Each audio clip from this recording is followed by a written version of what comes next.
Welcome back to Inside City Hall. Our first guest tonight is Jeffrey Swartz, the attorney for Cesar Rodriguez, the stepfather of Nix Marie Brown, who has been charged with murdering the 7-year-old girl. Mr. Swartz is one of the few people who has spoken to Rodriguez since his arrest last week, and we hope he can provide some insight on the case, and we thank you for being here tonight. Oh, my pleasure, Dominic. Let's begin this way. I know that everyone is entitled to a defense, and until a case is proven, it's presumed that you're innocent. But how can one possibly come up with a defense in this case? Well, let me start by saying that it's not, attorneys, we don't just dream up defenses. Once we're given information and we're provided with documents and evidence, then we look at it and we make it an assessment, we make an evaluation, we compare it to all kinds of different sources of information, and if a defense exists, then we try to put that defense forth. Many people are, tried to be portrayed as monsters. Ultimately, not all of them are proven guilty. Some of them are even proven guilty, and it's shown later on that they're not, in fact, guilty. So, when you say, how do we approach a defense, it's not something that we create or we dream up. It's based on evidence. We don't, okay. Well, what type of conceivable defense could there be in this case? Well, I can't even say that yet because we don't have any documentation from the district attorney's office. At this early point in the stage of the procedure, they're not required to turn any information over to us. Very frankly, I'm learning more about the case from the press than I actually have at this point from the district attorney's office. As attorneys, we don't get impressed by hearsay or rumor. Just like a doctor doesn't.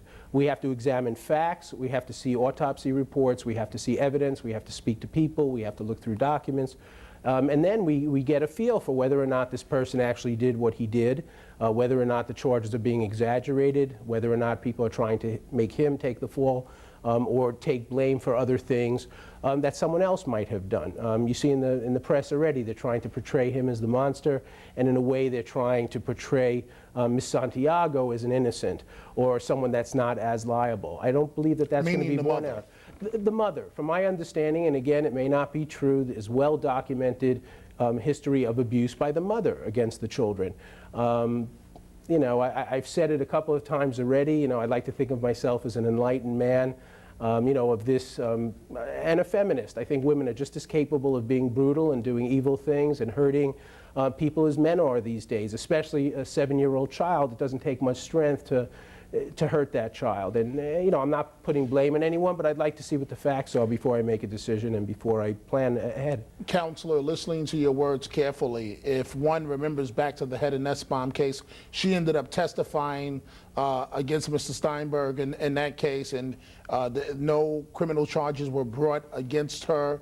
It sounds like you're making a case where the mother and stepfather may end up turning on each other here. Well, that's going to be up to the DA. The DA has the discretion to prosecute their cases as they want to. In my mind, based on what I know, this case is clearly different from the Hedda Nussbaum case. And we all remember what Hedda Nussbaum looked like when they first showed her. Badly beaten, her face was totally deformed.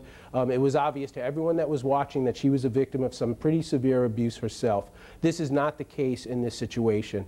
Ms. Santiago, as far as I could see, on TV, in the papers, has no visible signs of any injuries, does not appear to be abused in any way. My understanding is she made statements that she still loves my client, Cesar.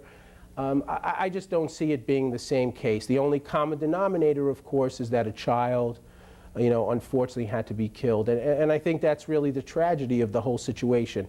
Everyone now is getting involved. Everyone now is showing concern, which they should in a tragedy like this.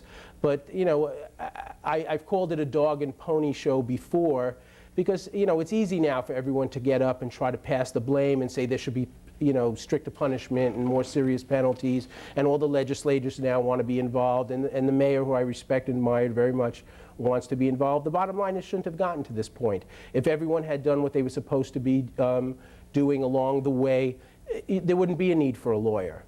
Someone may not be in jail.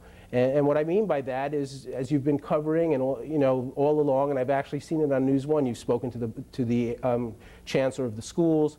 the police commissioners, teachers union, all these different people, if along the way, if neighbors are observant and report what they see, if schools are awake and see what they see and report absences and report black eyes and things like that, it doesn't have to get to the point where a child has to be, end up killed and then everyone wakes up. But your client has been charged with second-degree murder, which means, and I'm not a lawyer, but correct me if I'm wrong here, that he intentionally wanted little Nix Marie to die.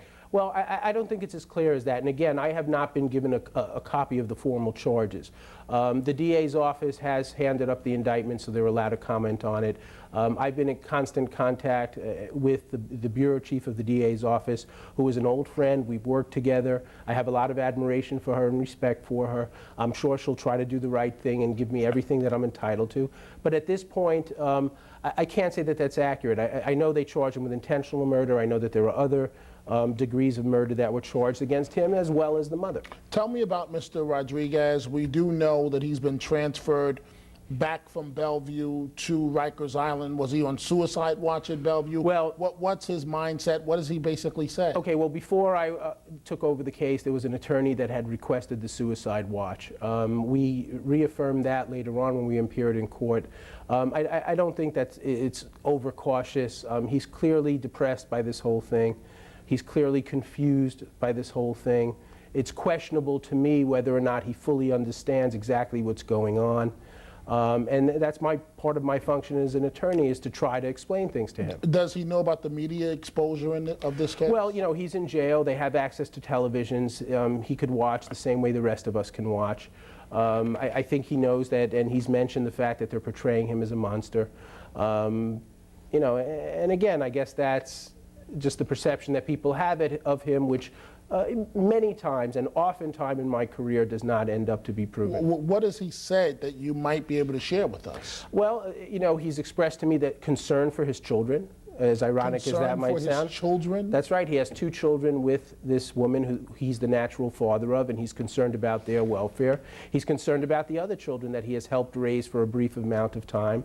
He wants to know what's happening with them. He's hoping that they're okay and they're not being...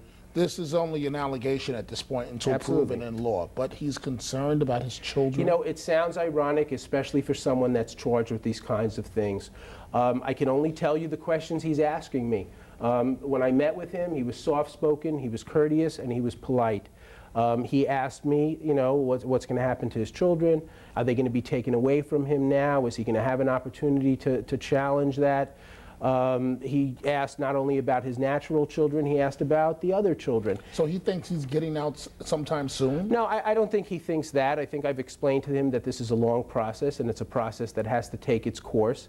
I think he is... I can't say he's optimistic about the ultimate results because none of us know what those are, but I think he's confident that I'm someone that cares about him and will do the best that I can for him, like I do for every client. And, I think it's human instinct to try to plan ahead, and I think he's hopeful that he's not going to, die behind bars. Whether or not that happens, whether or not the people can prove their case, it remains to be seen. I conclude this way, Counselor. Are you worried that the mother may cooperate against your client in court? Well, in any criminal case, any witnesses that cooperate and testify are a threat. But given the documented instances of abuse by her, I think there's stuff to work with. I don't think she's coming to the table with clean hands, and I don't think she's the innocent as her attorney's trying to portray her. Jeffrey Swartz, we thank you so much for joining us tonight. Thank you, Dominic. Look forward to talking with you in the future. Anytime. Thank you. Thank you. You have some job ahead.